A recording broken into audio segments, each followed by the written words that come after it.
Money with David Blain, a discussion about your money, including everything from investing and taxes to real estate. Now, with this week's program from D.L. Blain and Company in New Bern, here's David Blain. Hello and welcome to All Things Money. I'm David Blain, and for the next 30 minutes we'll take an educational, stimulating, and hopefully entertaining look at your finances. We'll help you keep more of what you earn, achieve or maintain financial independence, and give you some usable tips that you can use to increase your financial security.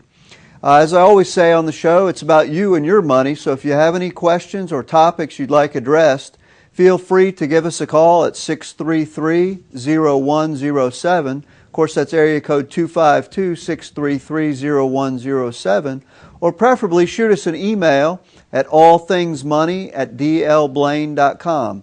That's allthingsmoney@dlblain.com. And we'll try to address your topic or question on a future show. And we've also talked to marketing people, and we've agreed to anybody that emails a question, we'll go ahead and send out a free quarterly newsletter to them. So that's another little added bonus. So we encourage you to send in your questions. We've got a great show tonight. Before I get to some of the main topics, there's a lot going on and several things that I want to cover. The first is this headline that came out from the AP the other day. It says, government rewarded bank auditors with big bonuses. And I thought, since there's so much going around about, the Wall Street guys getting all these bonuses and how terrible it is, and well, not everybody on Wall Street gets a bonus, and not everybody on Wall Street is bad. I've got a lot of friends that work up there. So I thought it would be interesting to show the other side of the story. And this story came out about the government regulators, mostly from the FDIC, the Office of Thrift Supervision, and the Office of the Comptroller of the Currency, during the boom years of the financial boom. Just like bank executives are accused of taking too much risk, regulators got taxpayer-funded bonuses for doing superior job monitoring the banks. And of course, this was during the 2003 to 2006 boom period of financial services, when these regulators were supposed to be cracking down on the banks. And as it turned out, they were getting bonuses for superior performance monitoring these banks that ultimately imploded. And so I just thought that was interesting, not passing any judgment on these people. And as the old Miller Lite commercial used to say, you make the call as to whether this is how we want to spend our taxpayer money. Another thing that I want to follow up on, earlier in the year, we talked about how Japan had regained the lead from China as the largest holder of our debt. In fact, February headline from the Wall Street Journal says, Japan reclaims the title of top treasury holder. And I just wanted to circle back because we had zeroed in on this topic as well as a potential problem for the U.S. If China had, if they had stopped purchasing our debt, it could be very problematic, and some of the reasons why they were doing this. Well, as it turns out that this is simply not true.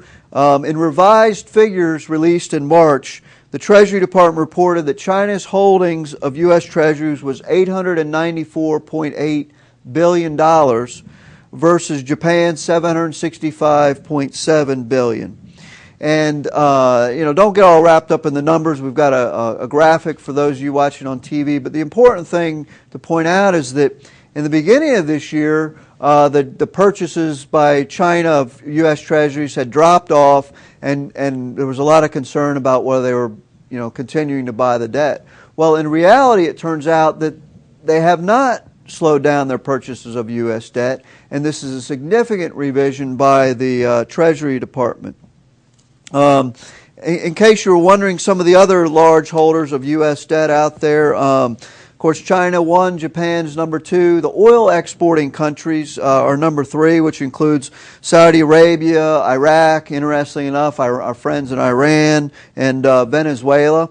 Number 4 is the UK. Number 5 is Brazil. 6 is Hong Kong. And number 7 is our friends down in the Caribbean, our banking centers such as the Bahamas and Bermuda and things like that. And so a couple things. One, I just want to point out that it looks like that China is not reducing its appetite for treasuries, but more importantly, I wanted to touch on the fact that this shows the problem with relying on government data.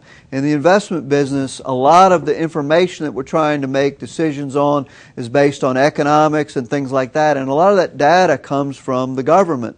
And when they make huge errors like this and go back months later and revise the data, it makes it very difficult to make investment decisions. And so we just wanted to point that out, that data has been revised, as well as to, don't rely too much on the data coming out of the government. $1 billion is, like you losing a penny in the cushions of your couch to the government. I mean, it's a rounding error, $1 billion. And so if they're off even by a little bit and you're making decisions, it can adversely affect your decision making.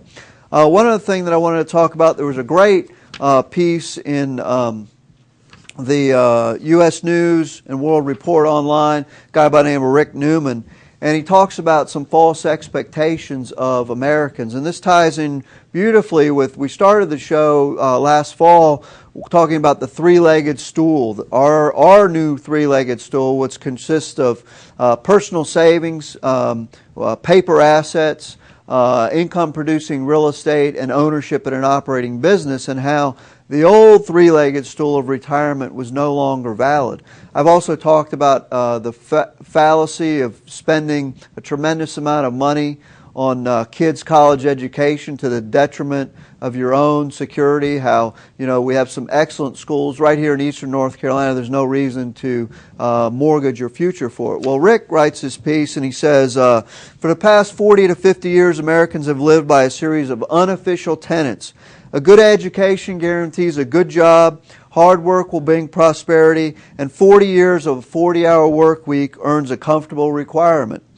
Then maybe, now not so much. Workers who believe somebody owes them a comfortable life just because they try hard are risking bitter disappointment in a Darwinian economy where they're likely to be far more losers than winners than there used to be. The winners will be those who learn how to adapt, expect nobody to give them anything, and are prepared to work harder in the future than they did in the past. That's how it was in America before anybody ever heard of the middle class, and it may be that while again. And it sums up very well what I think is going to happen in the future, is that people that are relying on companies or the government to support them are going to be severely disappointed. That in America, it's got to get back to hard work. If you look around the world, some of the countries that are succeeding, the work ethic of these people is tremendous, and they're not necessarily looking for a handout or a bailout. They understand that it's hard work. So that takes us to our first break, and when we come back, we'll be talking a little bit about our favorite topic of taxes. For All Things Money, this is David Blain.